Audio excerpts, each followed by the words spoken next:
Heartland Highways is made possible in part by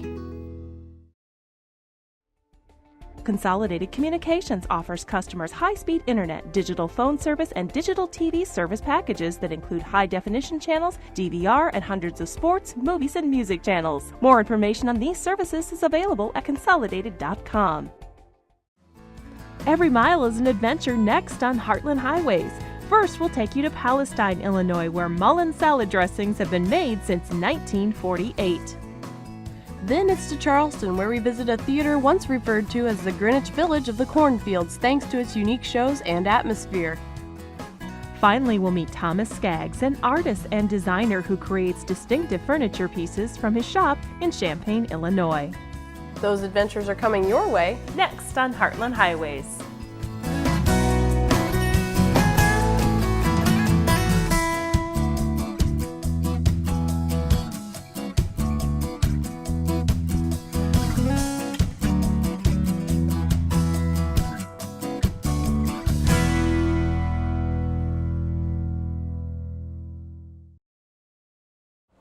Thanks for joining us this week. I'm Lori Casey. And I'm Kate Pleasant.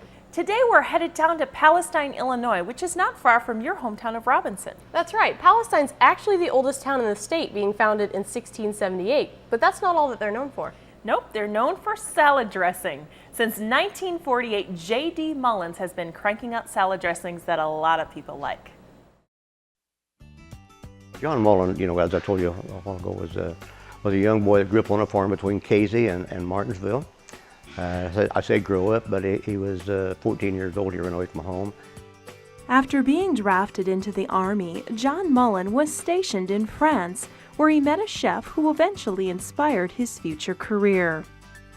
And the old Frenchman kind of took a liking to him, and he had this sauce that John really liked. He wouldn't tell him exactly how to make it, but he told him, if you're good at cooking, I think you are, you'll go home and you'll figure it out. So he came back to Springfield, cooked on railroad dining cars and this type thing, and then he started opening up restaurants and went from one, he'd buy one and build it up, and he'd sell it and go out and buy another one. And eventually, John got out of the restaurant business and into the salad dressing business. In 1948, he opened up a small manufacturing shop in downtown Palestine, making what he called French sauce. In France, he called it French sauce because it was good on so many different things. It's good in your deviled eggs, your baked beans, your meat sauces. It's good to marinate your chops, your chicken with, and this type of thing. And so, but back in December of 1961, someone made a complaint, said your product looks like a French dressing, but it isn't 35% fat. And so that's, to be a standard French dressing, it must be 35% edible fats. And because of that, the word imitation was added to the name.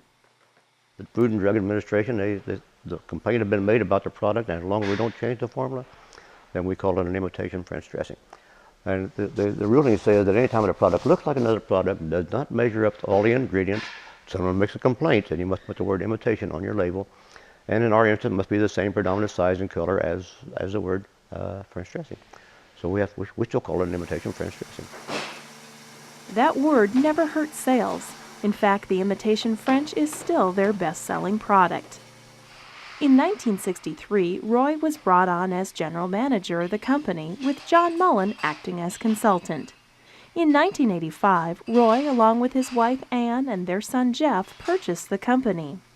Today, they still operate from the same downtown location, but have expanded their product line.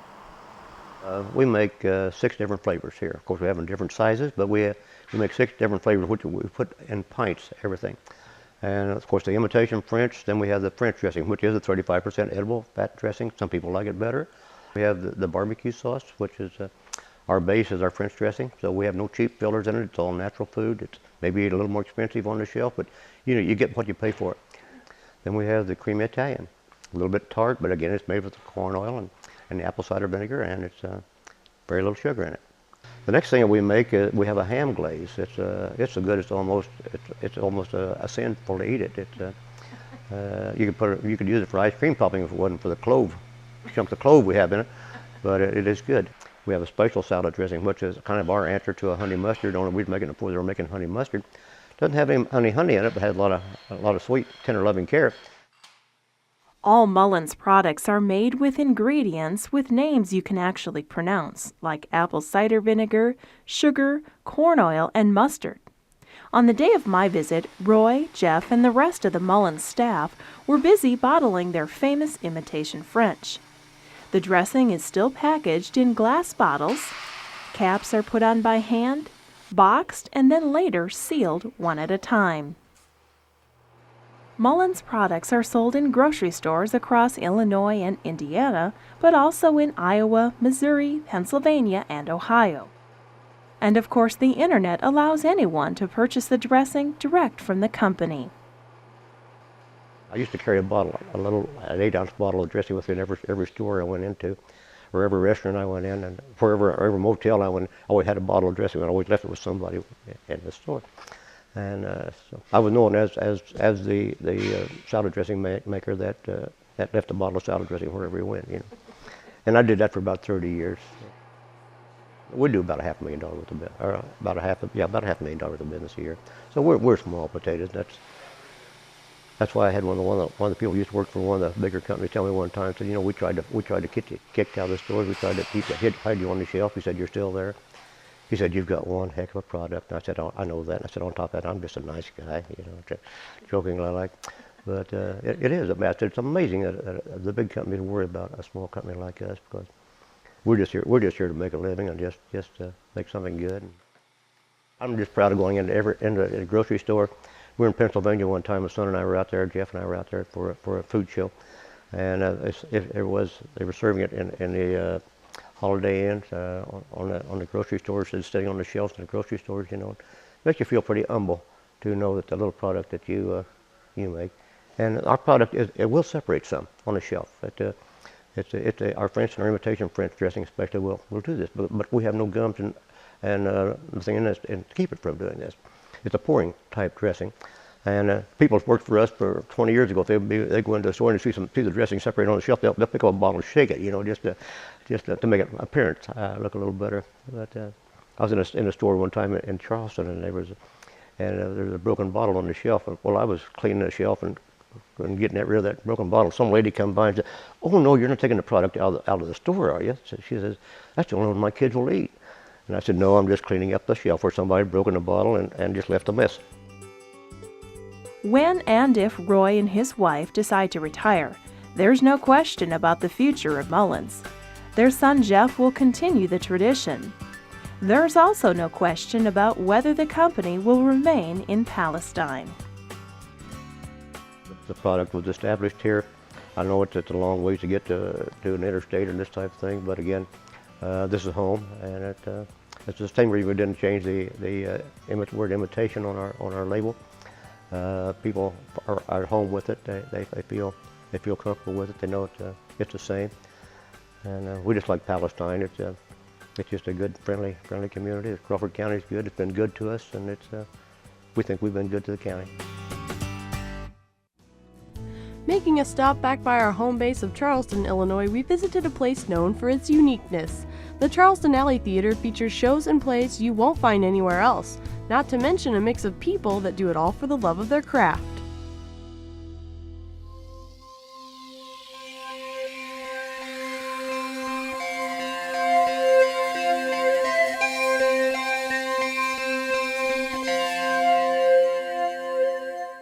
Just off the square in downtown Charleston is a place that's been called the Greenwich Village of the Cornfields, and its eclectic collection of shows and casts have been drawing people to it for nearly 20 years.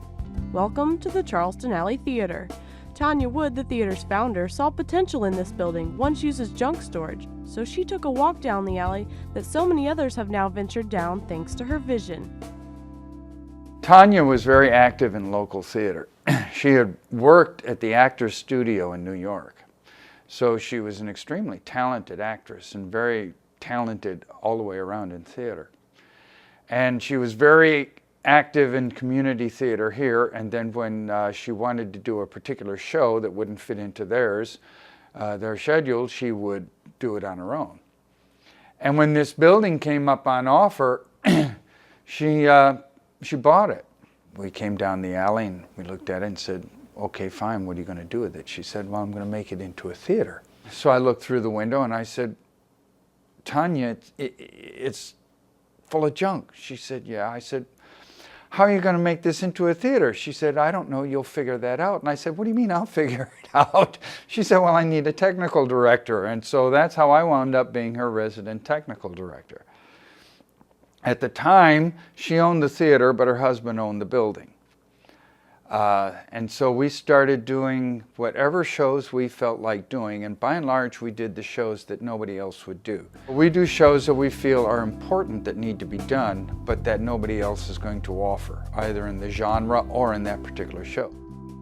The CAT, as it's referred to locally, does 5 shows each year that you won't see at the Charleston Community Theater or on Eastern Illinois University's Theater Department Playbill. Shows that range from improv comedias to staged readings and family-friendly productions. The 40-seat theater may seem small, but it lets audiences enjoy the show in a big way. It's what's called an environmental theater, so we can set it up in any kind of configuration we want.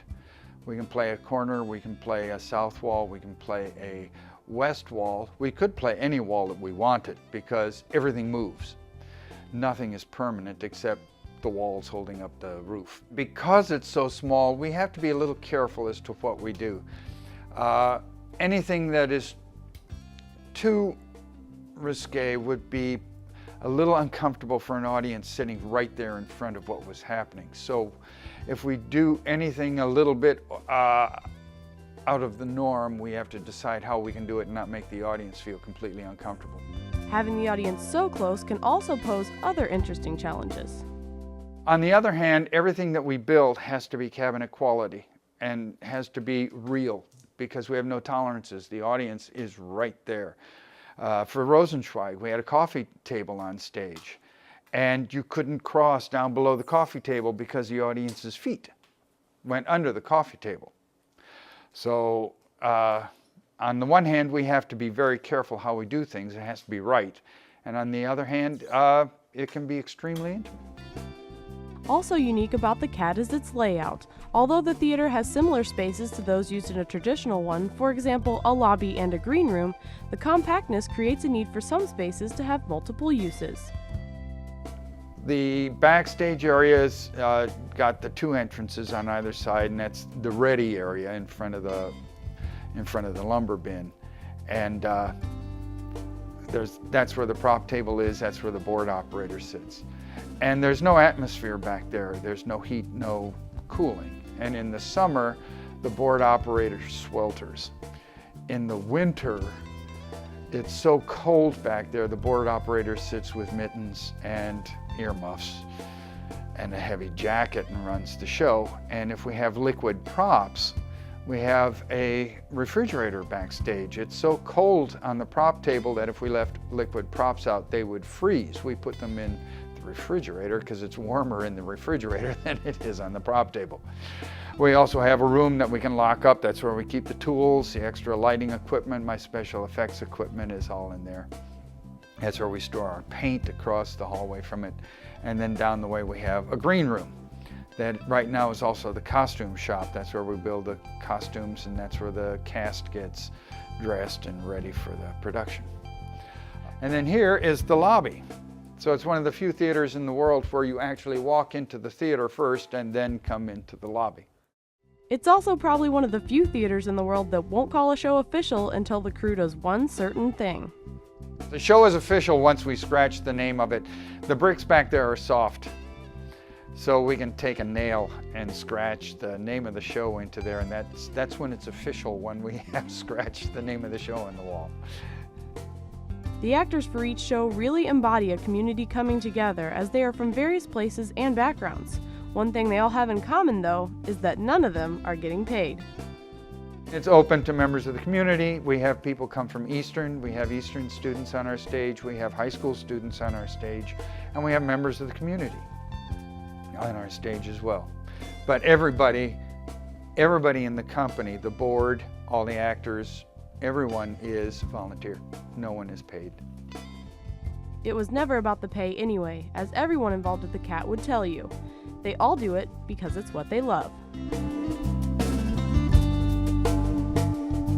There's an artistic freedom that we have here that nobody else has anywhere else. And we may not get paid for it, but you get to do it, which is even more important. An artist, whether when you see an MGM movie, you see Leo the Lion, but nobody pays attention to the banner that goes around Leo the Lion. Next time, pay attention to the banner, and on it, it says Ars Gratia Artis. And that's Latin for art's sake. Now, considering it was written by Samuel Goldwyn, who was very tight with a nickel and underpaid all of his actors and his workers, that kind of fits. But on the other hand, it expresses that an artist has got to do art. Whether you're compensated for it or not, it's something you just are compelled to do. You just have to do it. You're driven to do it. And so that's why we all do it. It's fun. You may recall our story on Cinema Gallery in Urbana. While we were there, we noticed a few furniture pieces that looked more like works of art crafted in wood. Fred Peralta, one of our colleagues, spent some time with Champaign artist Thomas Skaggs. Art and design had always been an interest to Thomas Skaggs. I had been studying painting and metalwork and realized I wasn't going to be the world's greatest painter. I decided to get into landscape architecture because it looked to me to be a way to use design skills and yet do something that had more practical application. So, after graduating with a degree in landscape architecture, Skaggs went to work for several years at the University of Illinois. But his life would change the day he bought his house. Our house was built in 1928, and when we moved in, we really liked the house, but we knew it needed work and updating. And I'm the sort that kind of likes to do it myself, and I bought a few tools to do the renovation and got into doing all the typical renovation things in our home. One day my wife and I talked about needing a coffee table. And I thought, well, I have the tools. Why not just go ahead and make the coffee table? So I did. I made a simple shaker-style cherry coffee table, and it came out nice. And so I really enjoyed the process of making this piece of furniture. And I thought, there's no sense in why I have to stop here. And he didn't stop. He kept making furniture for his wife, his family, and his friends. I began developing more and more passion for it as a hobbyist, and I got better and better at it. And I really saw that as a potential opportunity for something I would do in my retirement. But it turned out his opportunity came much sooner than he thought. I walked into the Cinema Gallery in Urbana and struck up a conversation with the owner, Carolyn Baxley. And we talked a little bit about art, and she was interested in my work.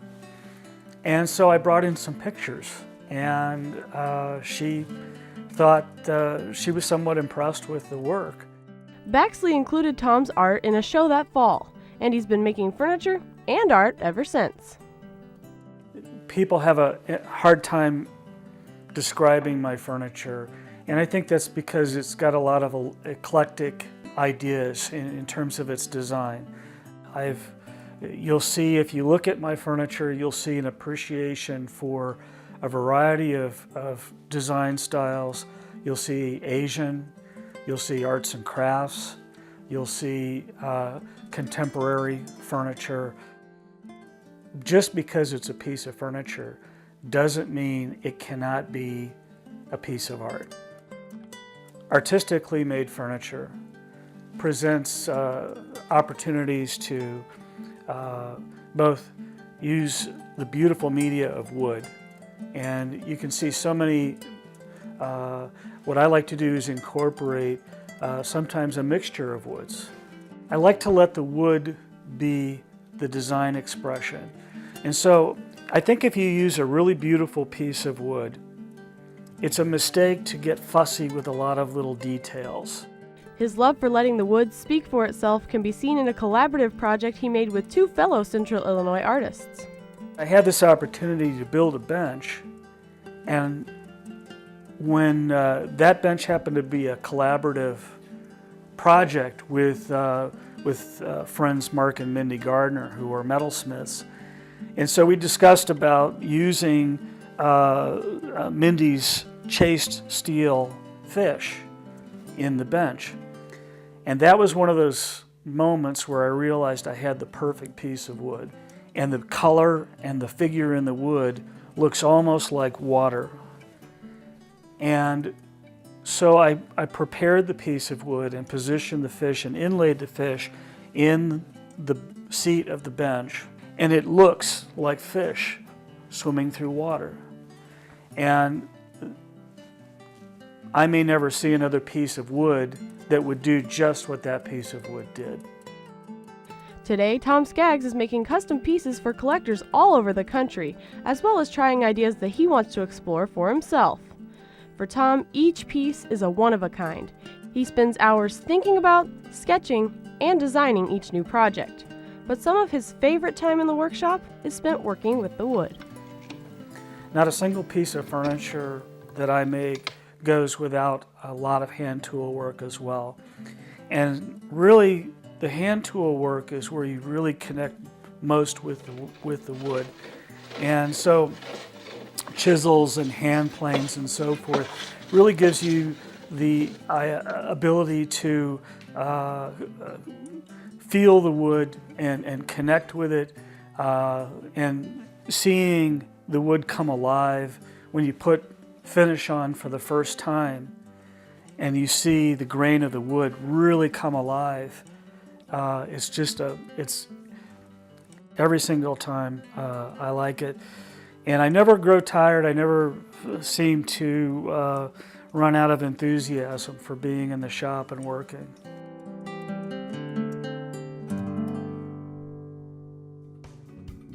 We have to thank Fred Peralta, our fellow producer, for that story. He's currently working behind the camera. Thanks, Fred.